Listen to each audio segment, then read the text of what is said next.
Hey guys, it's Justine here from I Should Read That, and today I am bringing you my December wrap-up.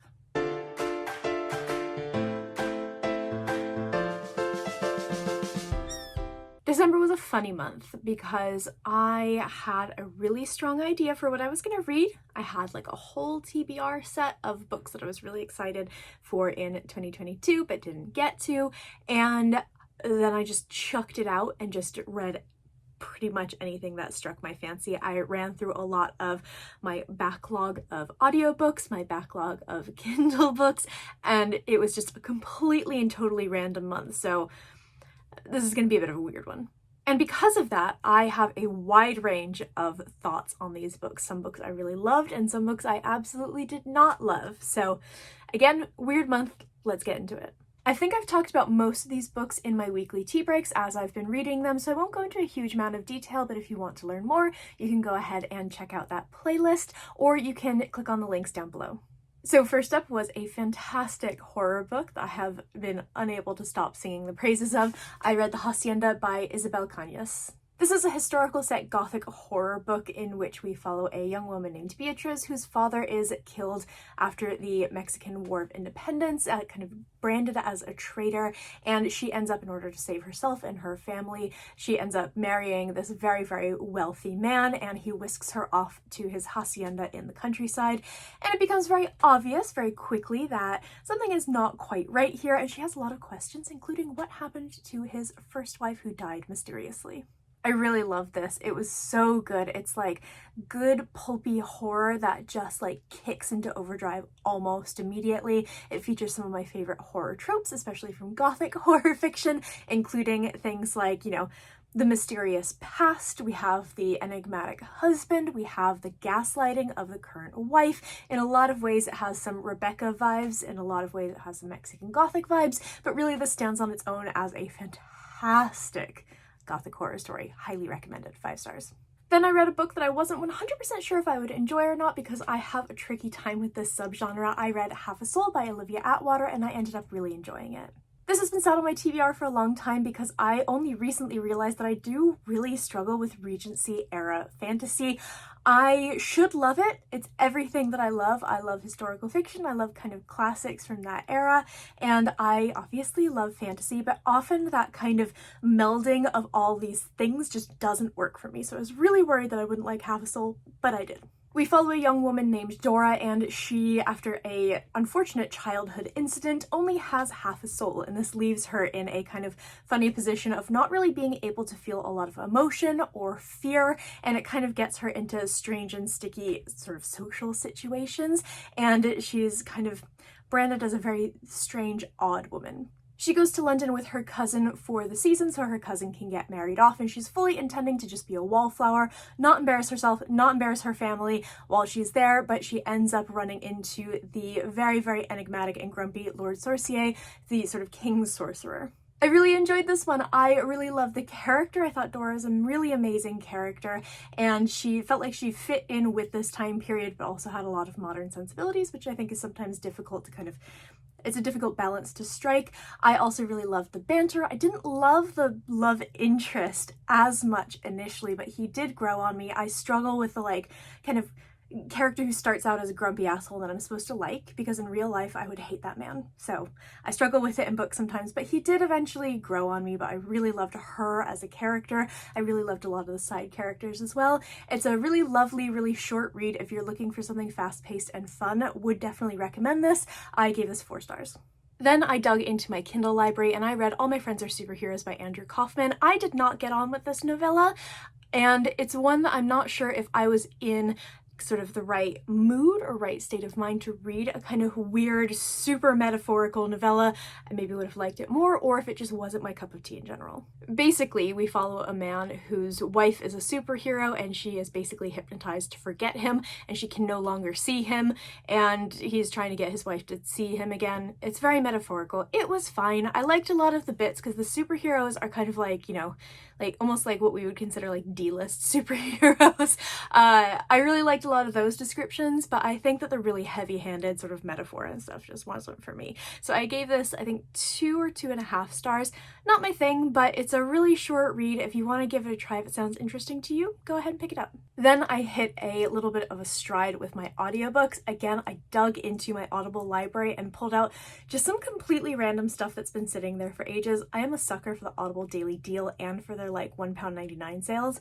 So I've got quite the Audible library, decided to read through some of those and had some mixed success. So first up, I listened to Mythos by Stephen Fry, which I happen to have a physical copy of. I love this. I really enjoyed it. It's basically Stephen Fry's take on Greek mythology, which if you know anything about Stephen Fry, you know that he's like delightfully sort of snarky and whimsical, and this is like the perfect thing for him to take on, because Greek mythology, and really any mythology, is a little bit mad. If you've ever read Norse mythology, you know what I'm talking about.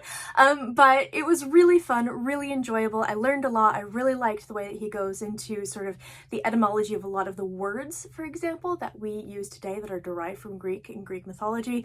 It was great. I really enjoyed this, would absolutely recommend the audiobook because he's the one who reads it. I gave this 4.5 out of 5 stars. Then another one that was on my TBR, this one I think was an Audible Daily Deal, and I bought this book because I loved one of this author's other books. I did not like this one though. This is Under the Skin by Michel Faber. I read the book of Strange New Things, which is a sci-fi book and is wonderful. I absolutely loved it. It's very literary, but he pulls it off in such an amazing way, so I was very intrigued to read his debut novel, and I did not get on with it, despite the fact it's a great idea for a book. I feel like this was given away, and it's so disappointing because when the film was made, it was a film with Scarlett Johansson, when the film was made, they basically told you sort of too much about what was going on. I really wish that I had not known what was going on before it kind of kicked into gear. The twist comes very early, but it's a very like what the fuck moment because it's not what you'd expect. So I'm going to try to keep this short, but basically we follow a woman who basically drives around the Scottish Highlands looking for hitchhikers, and all the hitchhikers that she looks for are male and well-built and kind of loners. And the question is, what's she doing with these hitchhikers? It's such a good idea for a story. I really wish that this was better. I really do. But if I had to hear about this woman's boobs one more time, it's not important to the story. Like, she's meant to be sort of like attractively built. She's kind of trying to like seduce these men into being comfortable in her car.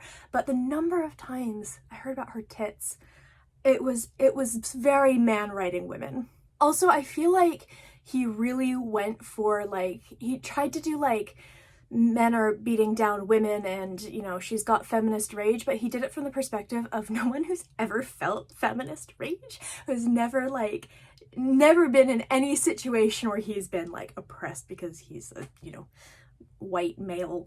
And it was so infuriating. He did a terrible job with that. I feel like this book would be amazing if it was written by a woman who actually had an idea of like what being a woman was like. It made me so mad. It made me so angry. The only reason I didn't DNF this book was because I wanted to beat my mum in the annual Who's Read More Books contest, which I lost anyway. So there's no point in finishing this. I gave this 2 stars. Fortunately, my audiobook listening was saved by The Affair of the Bloodstained Egg Cozy by James Anderson. What a great title that is.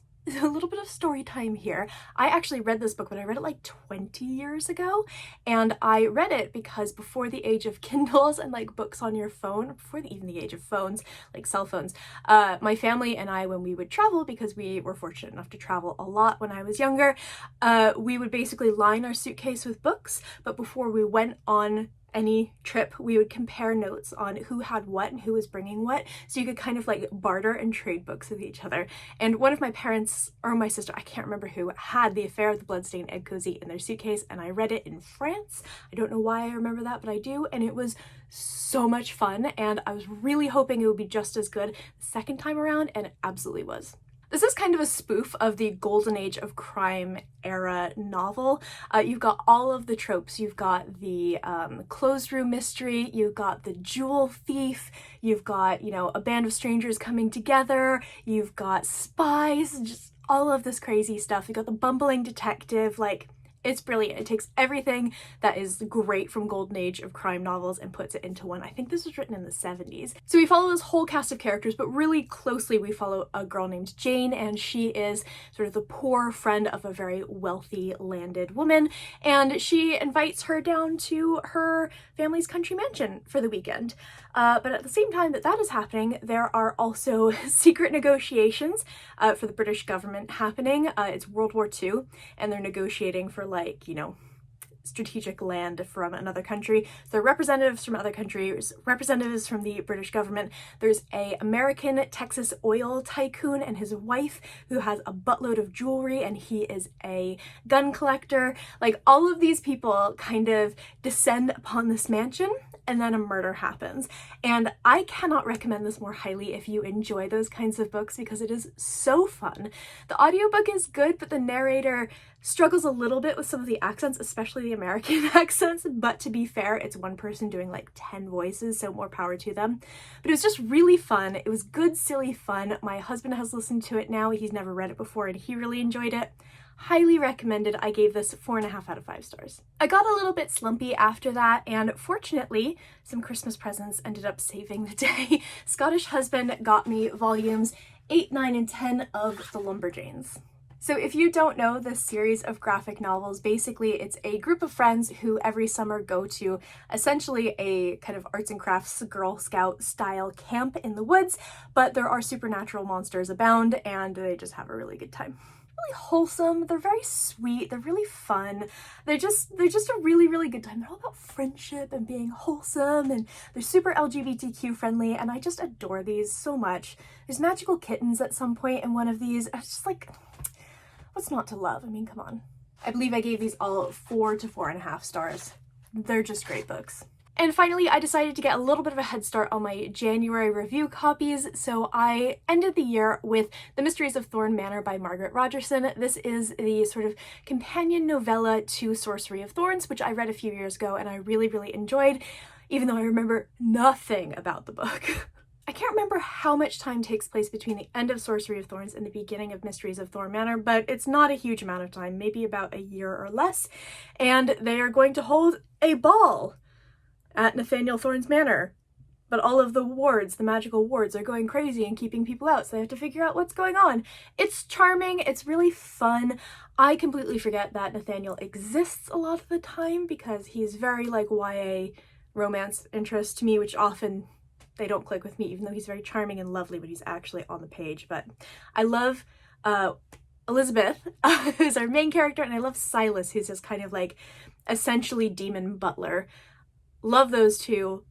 Did not remember that Nathaniel was a person at all for a little while there, even though the book is kind of named after him. But anyway, it was really sweet. Good banter, really good fun, really enjoyed it. It's very silly, but also very sentimental at the same time because it deals with the after effects of kind of the big event that happens in, you know, any fantasy book. And I really enjoyed it. It was really good fun. Would recommend perhaps rereading the end of Sorcery of Thorns before picking up Mysteries of Thorn Manor, so that you'll be a little bit better informed than I was, but I gave this 4 stars. So those are the 10 books that I read in December and what I rounded out my year with. I am very motivated to pick up the pace with my reading and really get stuck into a lot of good stuff. This was such a weird month. I feel like I'm really ready to get back to what I usually read. I would love to hear in the comments below what you read in December. If you've read any of these books as well, let me know what you thought, and tell me what you're going to be reading first in January. I post bookish content to this channel fairly frequently, so go ahead and hit subscribe, check back soon, and I will see you next time.